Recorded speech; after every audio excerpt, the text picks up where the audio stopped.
Okay, think about romantic comedies for a second. Huh. For years, they mostly felt, well, pretty predictable. Right. Same old formula. Exactly. Then, boom, 1977, Annie Hall comes along. And suddenly, all that messy, anxious stuff going on inside the characters' heads, that wasn't just background noise. No, it was the main event. It really was. Woody Allen, playing Alvie Sinner, basically just flipped the script on the whole genre. He made Neurosis the heart of the love story. He absolutely did. And Annie Hall wasn't just, funny.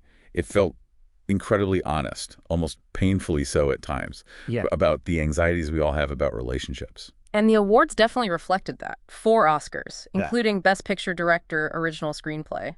That says something. Oh, absolutely. Yeah. It showed how groundbreaking that mix was, the sort of intellectual jokes side by side with real emotional vulnerability. It really cemented Allen's whole style. So this deep dive isn't just about nostalgia, though maybe a little bit. We really want to explore how Annie Hall works, like how Alvie's anxieties actually drive the whole plot, and how the film tackles that tricky thing of, trying to be yourself while also being part of a couple. That push and pull. Yeah.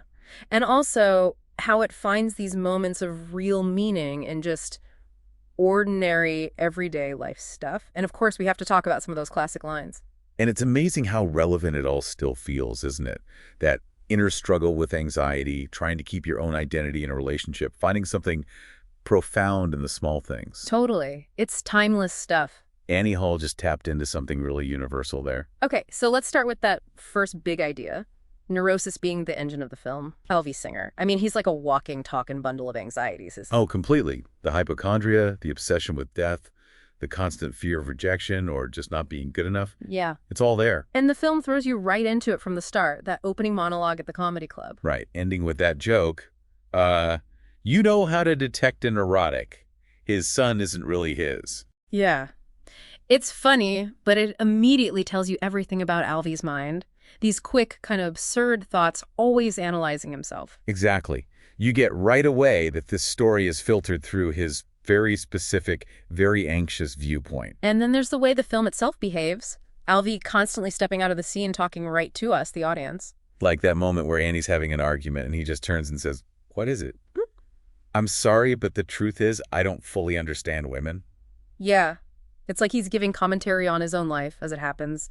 He's correcting the record, adding footnotes. And what that does, I think, is it really pulls you into his subjective experience. Yeah. It acknowledges that memory, especially about relationships, isn't neat or objective. It's messy. It's messy. He's showing us how we actually process things internally. And all those internal worries, they're also where so much of the humor comes from, right? Every little thing Annie does, he's wondering. Does she like me? Why didn't she call? Yeah. It's that hyper-awareness, that emotional vigilance. And, even if we don't say it out loud like Alvie, we recognize those little internal panics. That's why it's funny. It's that uncomfortable relatability. Yeah. You laugh because you've kind of been there, even a little bit. So it's not just a character trait, it's actually what makes the story move. Precisely. Alvie's neurosis isn't just window dressing. It is the engine. His overthinking, his fears, they create the comedy, they create the conflict, they create the heart of the film, really. Like, take that away and it's a totally different movie. It just wouldn't be Annie Hall. Okay, so Alvie's anxieties are central, but then Annie enters the picture and the film shifts a bit. It starts exploring how these two very different people try to, well, be together. That balance between being an individual and being a couple. Exactly. Because Alvie's so defined by certain things, his Jewish background, his intellectualism, that sort of baseline skepticism. While Annie is presented as much more spontaneous, maybe from simpler roots. Yeah. More optimistic, perhaps. Yeah, definitely. And that contrast creates this immediate tension. You see it right away. Remember those scenes where Alvie's trying to wow her with Bergman references in the park? And then the next minute, she's all excited about, like, musical theater or something totally different. Right. And it makes you ask that question. Can you really love someone who's so different without kind of losing yourself or asking them to change? And the way Alvie tries to understand her is almost clinical sometimes, isn't it? Yeah, like those interviews. He's constantly questioning her tastes, her thoughts. It feels like he's trying to dissect her, analyze her. To figure her out, maybe fit her into his worldview. And it's, I think, a really sharp observation about how we sometimes do that in relationships. We project our own stuff onto the other person while we're trying to understand them. It's like he's trying to solve the Annie puzzle, but maybe missing the point of what drew him in initially.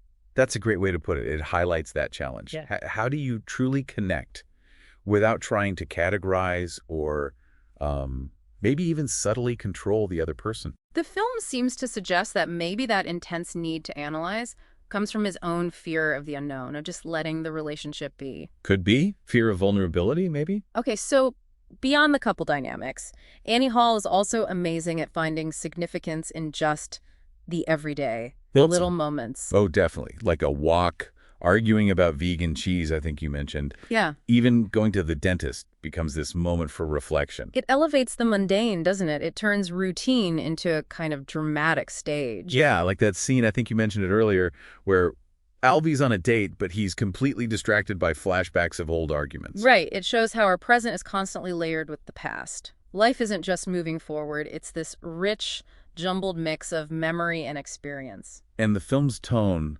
nails that blend of humor and sort of melancholy. It really does. There are laugh-out-loud lines, but always with this undercurrent of life's fragility. Annie's line about the dentist. I love it when you go to the dentist, you feel so sure of dying. Yes.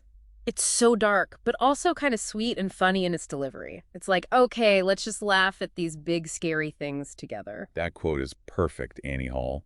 Finding comedy right next to our biggest fears like mortality or insecurity.